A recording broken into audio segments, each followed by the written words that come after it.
I, 28F, found out my husband, 29M, has been telling his coworkers that I'm his sister. What do I do? Please help.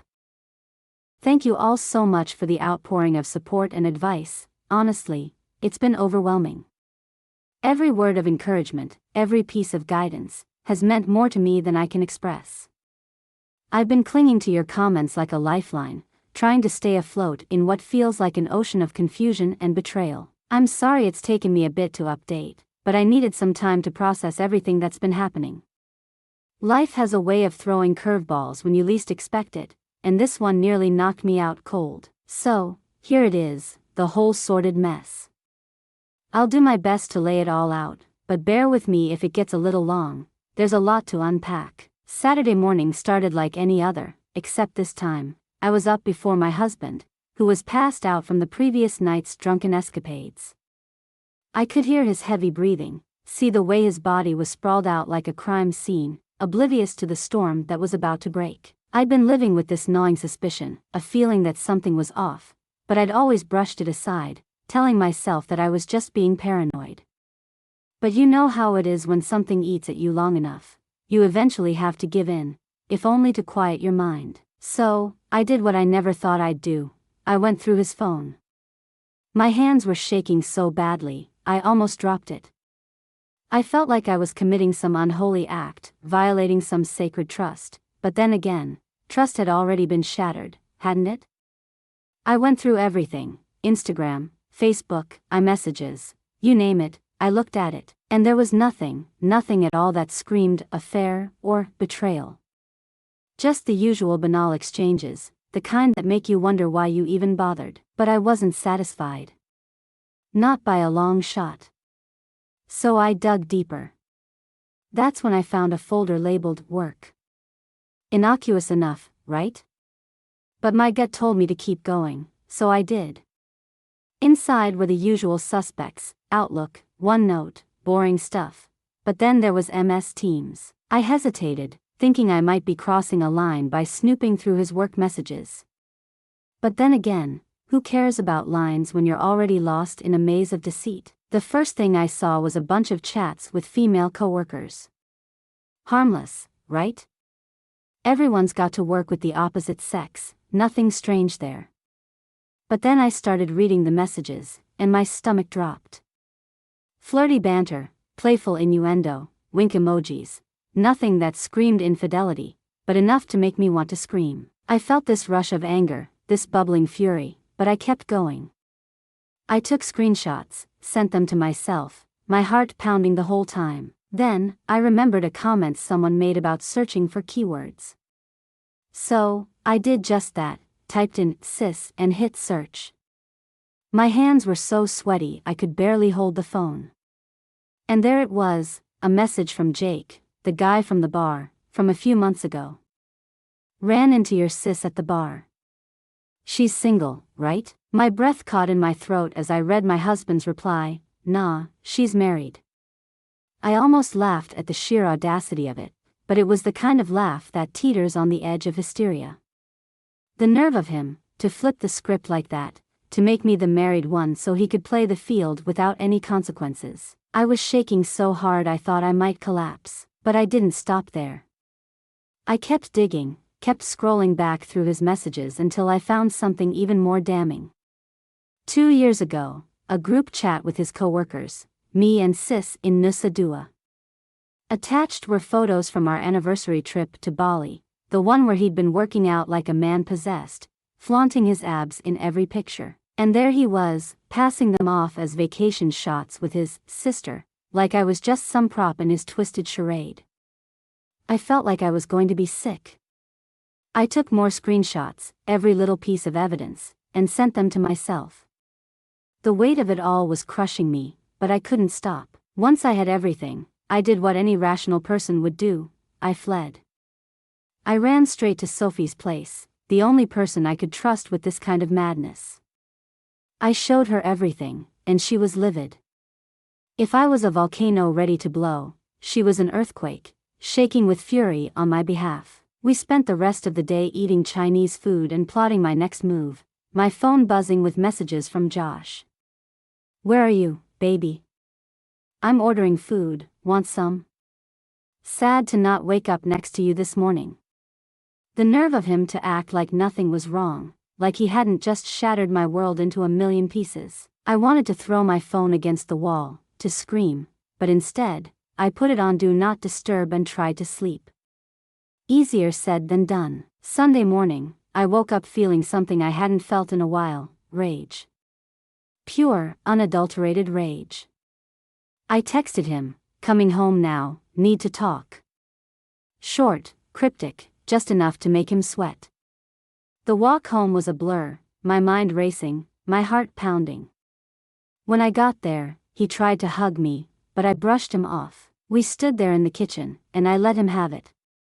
Why have you been telling your coworkers I'm your sister? I wanted to see him crumble, to watch the guilt wash over him like a tidal wave.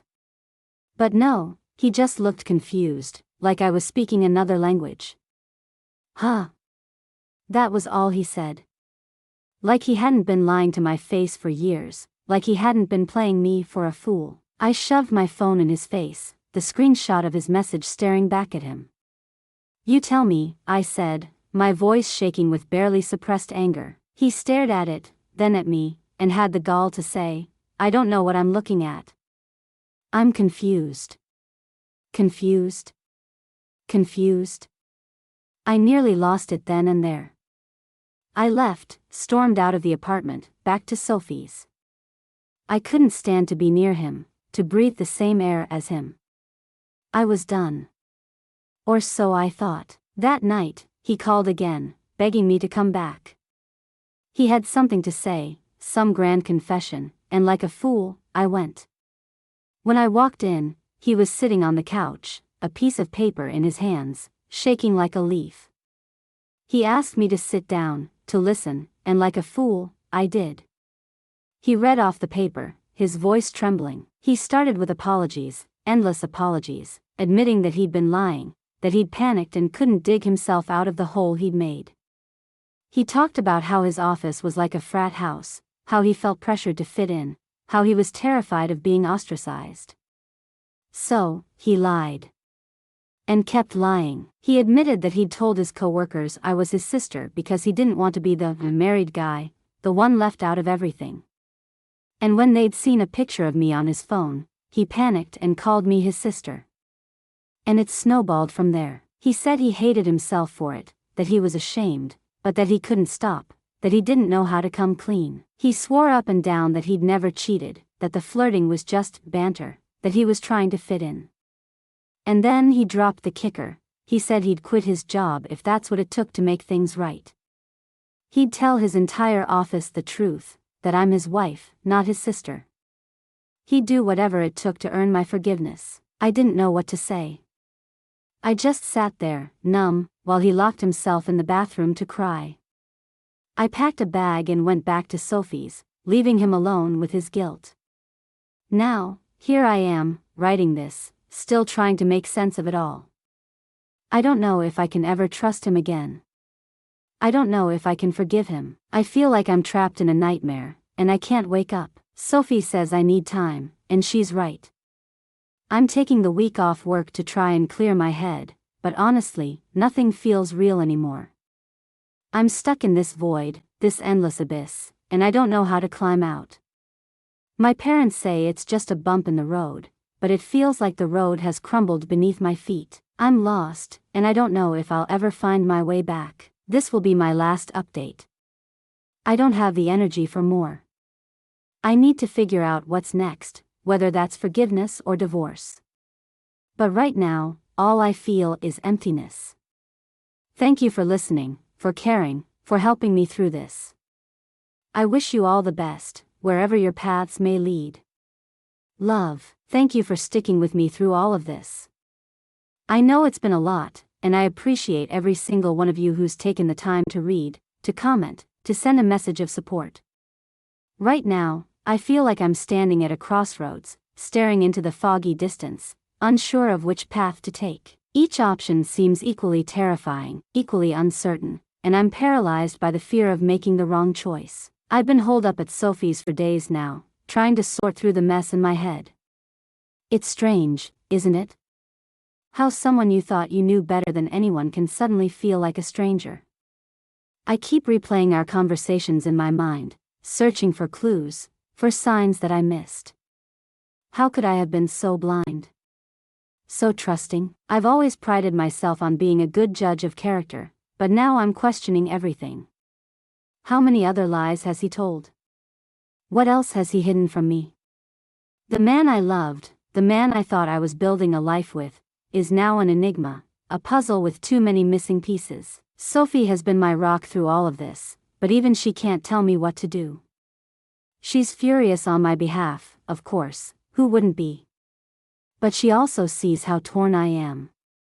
I want to hate him, to scream and shout and never look back, but there's a part of me, a stupid, stubborn part, that still loves him, that still remembers the good times, the laughter, the moments of tenderness that now feel like they belong to another life.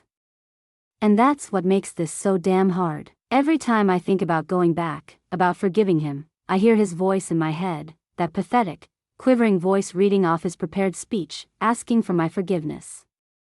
It makes me want to slap him, to shake him, to make him understand just how deep this cut goes. But then I think about the life we've built together, the plans we made, the dreams we shared, and I feel this overwhelming sadness. It's like grieving for someone who's still alive, and it's exhausting. The nights are the worst. I lie awake in Sophie's guest room, staring at the ceiling, my mind racing. I can't shut it off, can't stop the thoughts from spinning out of control. I keep wondering what he's doing, if he's sleeping, if he's crying, if he's just as wrecked as I am. Part of me hopes he is, that he's feeling the full weight of his actions, that he's suffering as much as I am. But another part of me just wants to know that he's okay, that he's not falling apart. It's infuriating, how much I still care. I haven't told many people about what's going on, just Sophie and my parents. My mom keeps calling, offering her 2 cents, trying to convince me that this is just a rough patch, that every marriage has its ups and downs. She means well, but it's not what I need to hear right now. I can't just sweep this under the rug, pretend like it's nothing. This isn't just a bump in the road, it's a full-on landslide, and I'm buried under the debris, struggling to breathe. Then there's my dad. He's always been the stoic type, not one for grand displays of emotion, but I could hear the worry in his voice when I told him what was happening. He's not quick to offer advice, but when he does, it's usually solid. He told me to take my time, to not rush into any decisions, but he also said something that stuck with me: trust is like a piece of paper. Once it's crumpled, it can never be perfect again. I've been thinking about that a lot. Can we ever get back to what we had? And even if we can, will it be enough? Sophie's been urging me to go see a therapist, to talk to someone who can help me sort through all of this. She's probably right, I can't keep this bottled up inside. But the thought of sitting in a room with a stranger, laying out all my dirty laundry, is daunting. I know I need to do something, though. I can't keep living in this limbo, stuck between anger and sadness, love and hate. It's tearing me apart, and I'm starting to feel like I'm losing myself in the process. Josh has been sending me messages every day, but I haven't replied. It's not that I don't want to, I do. But what do I say? What could possibly be enough? He's been trying to be patient, giving me the space I asked for, but I can feel his desperation creeping through the cracks. He said he'll wait as long as it takes, but how long is that, really? And what if, in the end, it's not enough? What if I decide I can't forgive him? What then? I wish I had a crystal ball, something to show me the future, to tell me what the right choice is. But life doesn't work like that, does it? We're all just stumbling in the dark, hoping we don't trip over our own feet. I don't know what I'll do, what decision I'll ultimately make. All I know is that I'm not ready to make it yet. Not today, maybe not tomorrow. But soon, I'll have to choose a path and start walking, even if I don't know where it leads. For now, I'm just taking it one day at a time, trying to keep my head above water. I know I can't stay at Sophie's forever, that eventually, I'll have to face Josh, face our life together, and decide whether it's worth salvaging. But until then, I'm just trying to hold on, to not let the weight of it all drag me under. And maybe, just maybe, I'll find the strength to make the right choice, whatever that might be. The days have begun to blur together in a haze of indecision and exhaustion. Every morning, I wake up in Sophie's guest room, the light filtering in through the curtains, and for a brief moment, I forget. I forget the betrayal, the lies, the gnawing ache in my chest. But then it all comes rushing back, like a tidal wave, and I'm left gasping for air, trying to find the strength to get out of bed and face another day. Sophie has been nothing short of a saint. She makes sure I eat, even when food tastes like ash in my mouth.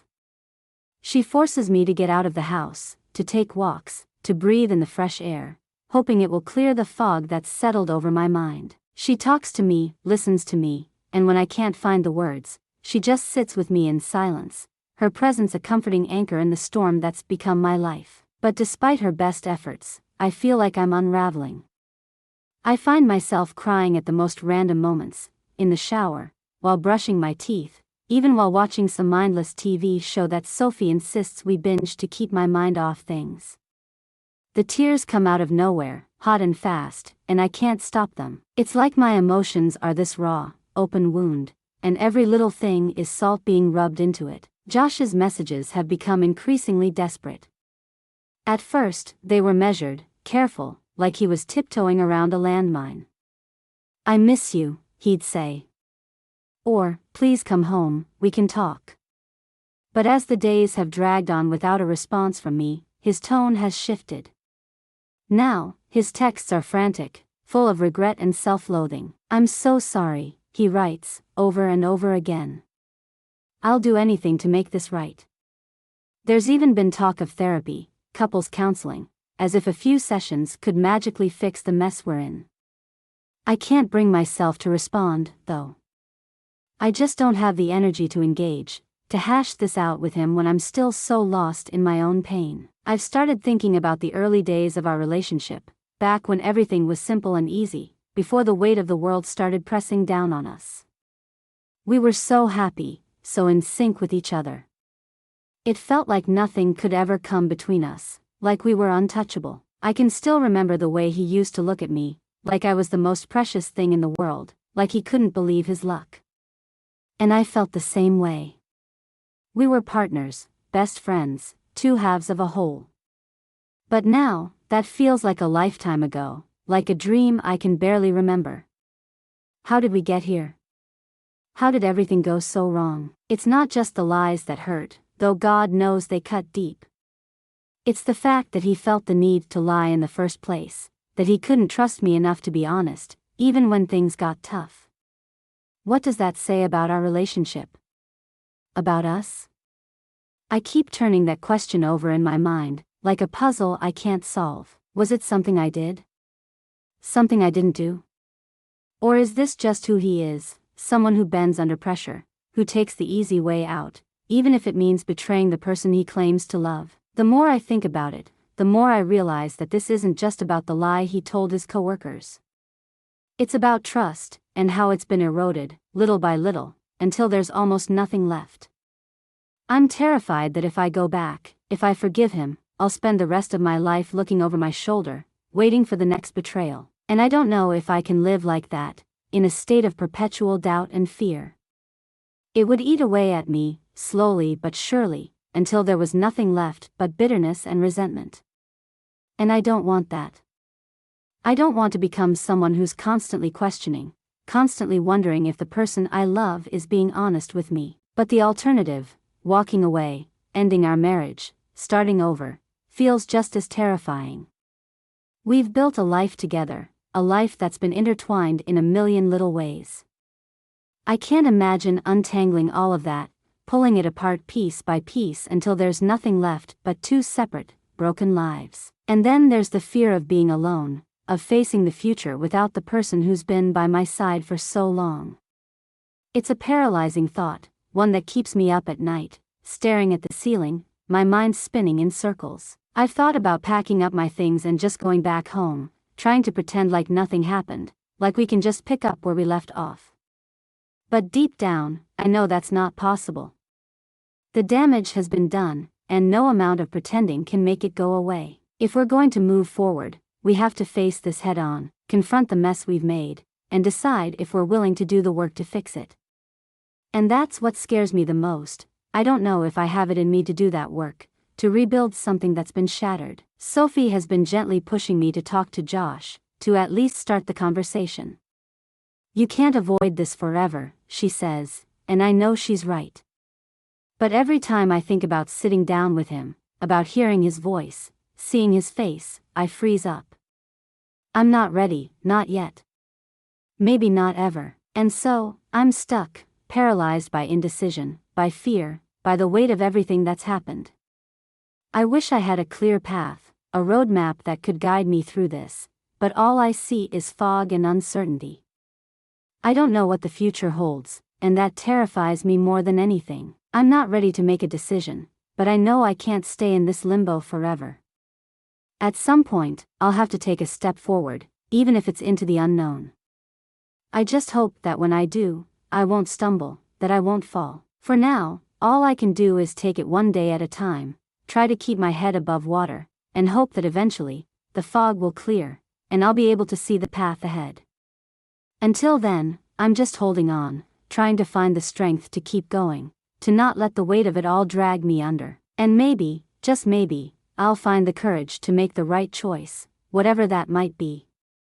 Thanks for watching. Leave a comment and follow for more stories.